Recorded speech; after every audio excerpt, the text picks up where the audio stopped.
స్నేహం అంటే ఏమిటంటే పుస్తకాలు చెప్పలేని పాఠం అంట.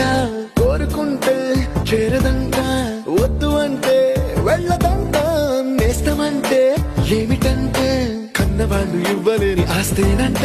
ఇస్తూ నీకై ప్రాణం పంచిస్తూ తన అభిమానం, నీలో ప్రతి ఒంటరి తరుణం చెరిపేస్తూ ఎన్నో వేల కథలు.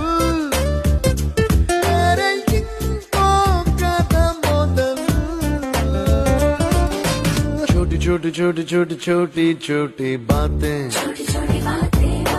मीठी मीठी मीठी मीठी मीठी मीठी यादें.